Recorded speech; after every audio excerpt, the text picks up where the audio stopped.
Hi everyone, it's Tracy from Temperance Tarot. I've been thinking about what type of content I want to put out on YouTube aside from my roundups and my reviews and that sort of thing. What do I have to say and share that's not already being said and shared by, dozens of other people out there in the YouTube community already? Something that I would be passionate about, would provide some value to me if no one else, and something a little bit more personal. That's what I was thinking, and the word personal kind of stuck in my head. Personal. The reason I started a YouTube channel in the first place was not because I thought I was some kind of great teacher that had all sorts of knowledge and wisdom to share. It was because I wanted to connect more with the tarot community and to share a little bit about myself. So I've decided to create a series on how I read tarot for myself. Now this is all about me and what I do, and if it doesn't resonate with you, that's fine. Disagree with me, we can talk about it in the comments, but I'm just sharing what I do. And if you get something out of it, great. If you don't, that's okay too. My impression, and this is just my impression, is that there are a whole lot more of us out in the community, particularly the people who aren't creating content, that are just reading for themselves and aren't reading for other people except maybe a few friends and family. Their primary use of tarot is to read for themselves, and I don't see a whole lot of content being made about how people read for themselves. A lot of the content, the goal seems to be to prepare you to read for other people, and that's great, but what if that's not your goal? A little background on where I'm coming from. When I first picked up the tarot again about 4 years ago, I was focused on learning, and I didn't really have a goal in mind about what I was going to do with that knowledge. I thought when I retired, I might be able to read tarot to supplement my retirement income, and I still might do that. But I'm about 12 years away from retiring, and my corporate job doesn't really allow me the time to create a side business to get it started up before then. My family, I'm not exactly in the tarot closet, but they don't really know what I do with tarot, and they don't ask, and I don't talk about it, and I'm fine with that for now. Now that I've kind of started a more witchy path, that might have to change. But for right now, they have their thing, I have mine, we don't talk about it, so I don't read for my family. And where I am, the friends and acquaintances I have around me, they just don't share this interest. So if I'm going to read for anybody, I'm going to read for myself. And I really embraced this when I started incorporating tarot into my spiritual practice. And tarot is a huge part of my spiritual practice right now. It is kind of how I get messages from divinity. I've recently discovered that I'm basically a pantheist.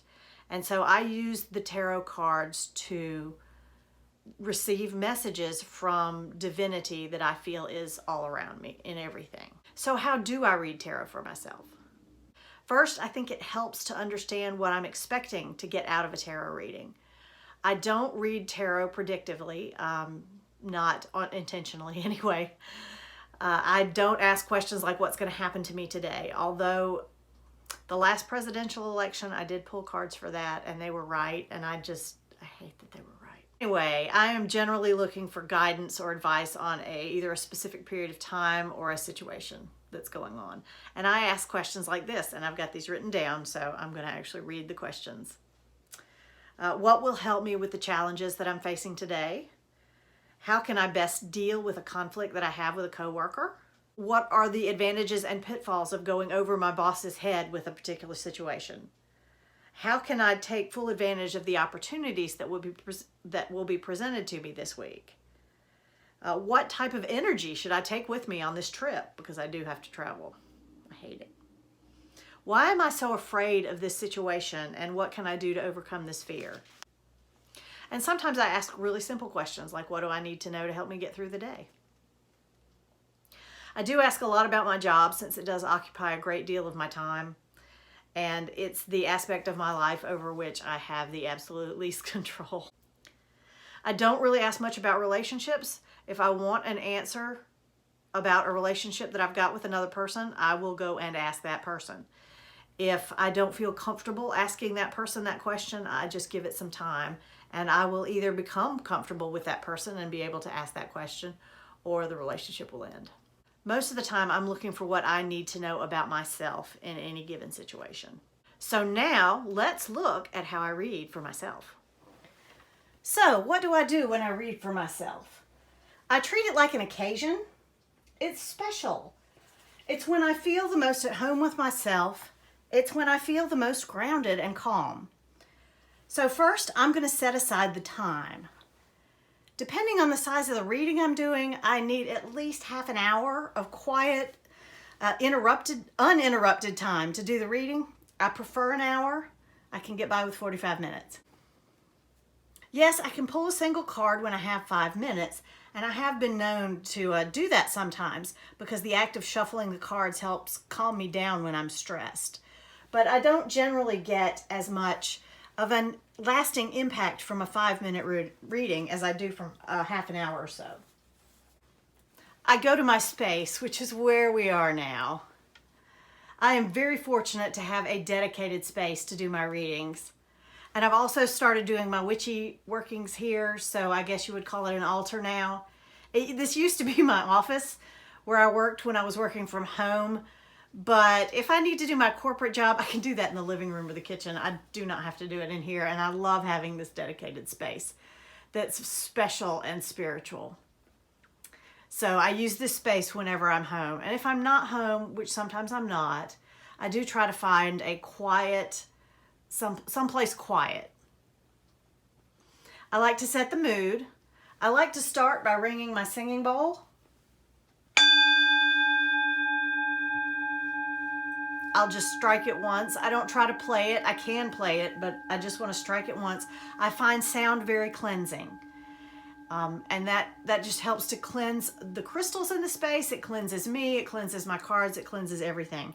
And actually, if I'm doing Instagram challenges and doing back-to-back readings with different questions, I'll ring the bowl between the questions to kind of clear out the energy of the last question and bring in new energy for the new question. I will light candles, obviously candles, and sometimes I'll light incense, sometimes I won't. I have a giant incense burner in my living room, so I burn incense all the time. So sometimes I do it here and sometimes I don't. Then I decide on a question. What am I going to ask about? And then I pick a spread. I like spreads. It helps me put the cards in context. And since I don't read reversals, it also lets me know when to use the shadow meaning of a card. So if I have a position for obstacles and I pull the 3 of Cups, I know to look at the darker side of that card. And then I shuffle and pull some cards. I do riffle shuffle.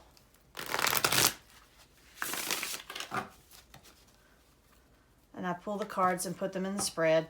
I'm getting a new cloth today, and I'm excited about it. This one has a big bump in the middle that's not working for me. So I shuffle the cards and I think about the question while I'm shuffling the cards, and then I'll put them in the positions. And this is just how I do it. I'll think about the question for the first position and I'll do a break and I'll put a card down. And then I'll think about the position, the question for the second position, and I'll do a break. I think something might have just broken. Sorry about that. I had to burn out that candle. I heard a big pop, like the glass was cracking. So, okay, picking back up. So then I'll think about the question for the third position. I'll move the cards around in my hands. I'll let it break and I'll pull out the card. So this is just a simple 3 card. I would do the same way for all of them. Then I turn the cards over one at a time, and I will contemplate that card in that position by itself for a few minutes and what that could mean.